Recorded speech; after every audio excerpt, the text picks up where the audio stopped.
Hello everyone, welcome to my channel. Today I'm going to be sharing with you how to replace your headlight bulb on the Chrysler 300.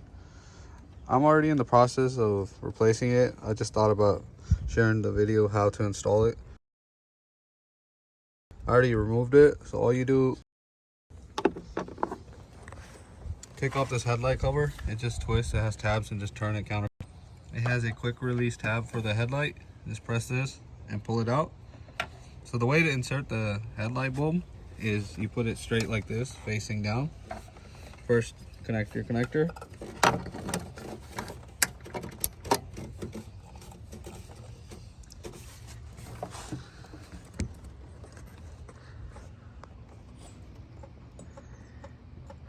And it goes in right here into this hole.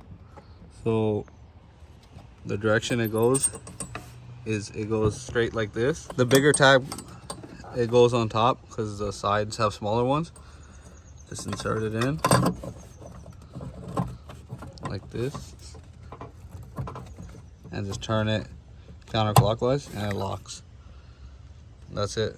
Super easy. And last step is to put your headlight cover on. It was just a quick video I wanted to make to share how to replace the bulb. And if this video helped you, don't forget to hit the like, share, and subscribe button. Thank you.